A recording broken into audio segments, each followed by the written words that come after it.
Primobolan, known scientifically as methanolone, exists in two distinct pharmaceutical forms that differ significantly in their pharmacokinetics, efficacy, and safety profiles. The oral version and injectable version share the same active compound but vary in their administration, absorption, and physiological impact. Understanding these differences is crucial for athletes and bodybuilders considering Primobolan as part of their performance enhancement regimen. Oral Primobolan contains methanolone acetate, a 17-alpha-alkylated steroid that has been structurally altered to survive first-pass liver metabolism. This modification allows the drug to remain active when taken orally, but comes with inherent liver toxicity. Oral Primobolan has relatively poor bioavailability, with estimates suggesting only 30 to 40% of the ingested dose reaches systemic circulation unchanged. The injectable version, when properly administered, achieves nearly 100% bioavailability as it bypasses the digestive system and liver filtration. This difference means oral users must consume significantly higher milligram doses to achieve effects comparable to the injectable form, increasing both cost and potential side effects. In contrast, injectable Primobolan uses methanolone enanthate, an esterified form that doesn't require 17-alpha-alkylation, making it safer for hepatic function, but necessitating intramuscular administration. Injectable Primobolan generally produces better anabolic results, with users reporting 5 to 8 pounds of lean mass over a 10 to 12-week cycle, compared to 3 to 5 pounds from oral use. The injectable version's superior nitrogen retention and protein synthesis stimulation make it more effective for both bulking and cutting phases. Oral Primobolan's shorter half-life and lower bioavailability limit its muscle-building potential, making it better suited for mild recomposition or as an adjunct to other compounds rather than a primary anabolic agent. Oral Primobolan's 17-alpha-alkylation makes it hepatotoxic, with users typically showing 3 to 4 times elevation in liver enzymes at moderate doses. Prolonged oral use risks liver damage, including cholestasis and, in extreme cases, liver failure. While both can cause hair loss, acne, and increased body hair growth, the oral version's daily fluctuations in blood levels may lead to more noticeable changes in mood and aggression. Injectable Primobolan's stable blood levels tend to produce more consistent psychological effects.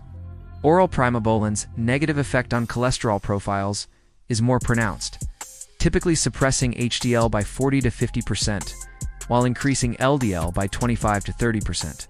The injectable version still negatively impacts lipids, but to a lesser degree, with HDL reductions of 25 to 35% and LDL increases of 15 to 20%. However, the need for multiple daily doses reduces compliance.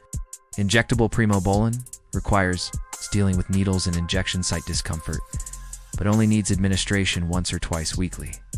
The oral version's shorter detection time makes it preferable for drug-tested athletes, while the injectable can be detected for months after discontinuation.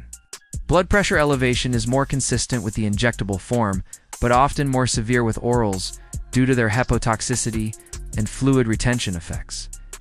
Both forms carry relatively low estrogenic activity, but the injectable's superior ability to block estrogen receptors makes slightly more effective at preventing estrogen-related side effects when stacked with aromatizing steroids. Oral Primobolan works better as a finishing touch added to existing cycles or as a mild adjunct during bridge periods between more aggressive cycles.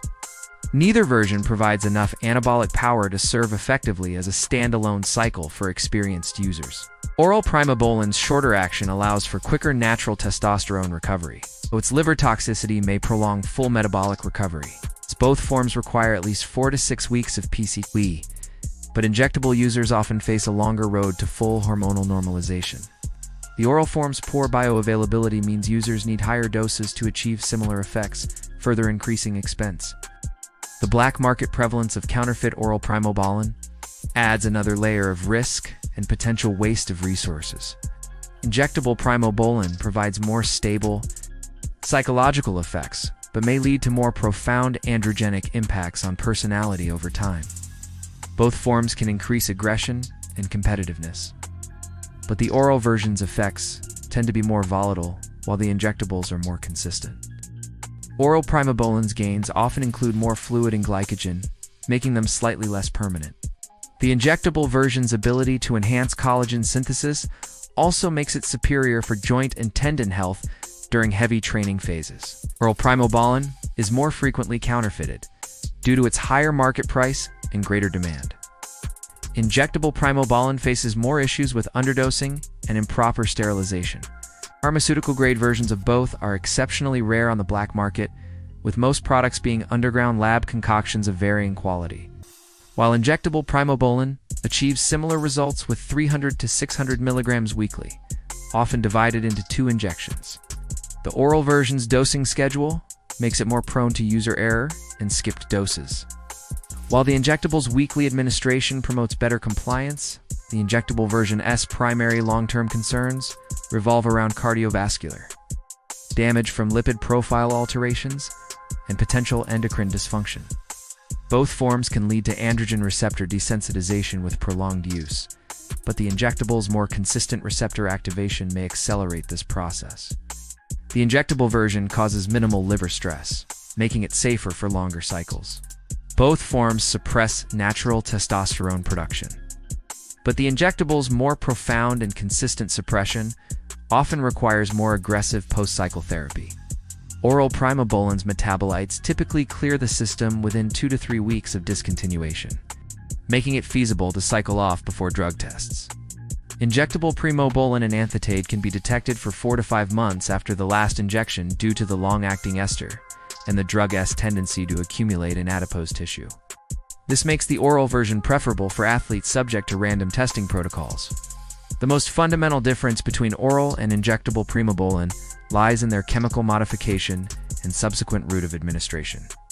Female athletes often prefer oral Primobolan at very low doses, for its shorter half-life and easier discontinuation if virilization symptoms appear. However, the injectable form at 50 to 100 milligrams weekly may actually be safer long-term due to avoiding liver toxicity, provided doses are carefully monitored.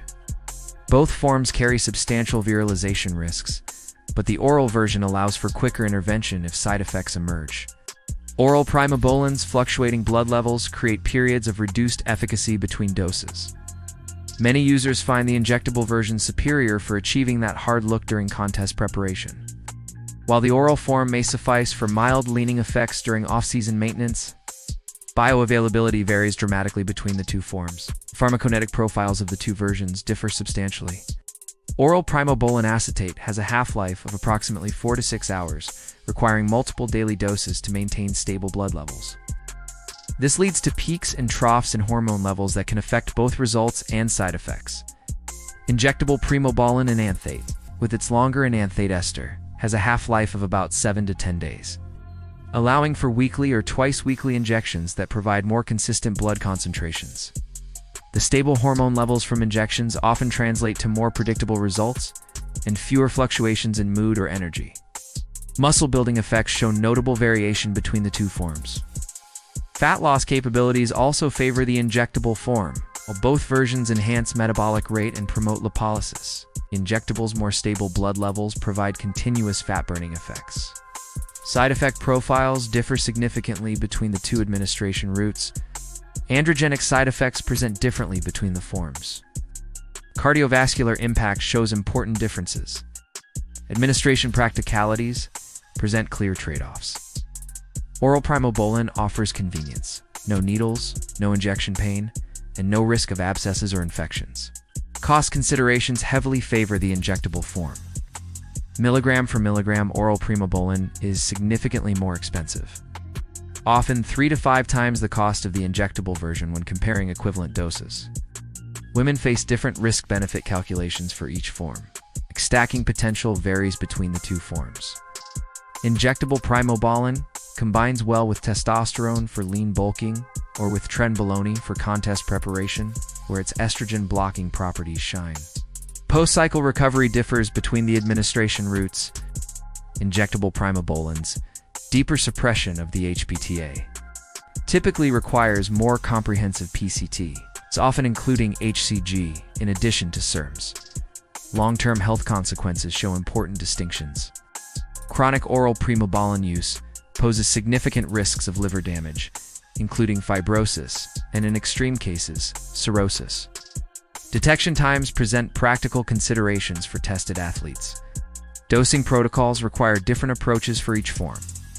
Oral Primobolan typically requires 75 to 150 milligrams daily, divided into 2 to 3 doses to maintain stable blood levels. Psychological effects manifest differently between the forms. Oral Primobolan's peaks and troughs in blood levels can create mood swings and irritability as hormone levels fluctuate. Muscle quality differences emerge between the two forms. Injectable Primobolan tends to produce denser, higher quality muscle with better retention post-cycle. Availability and authenticity issues plague both forms, but differ in nature.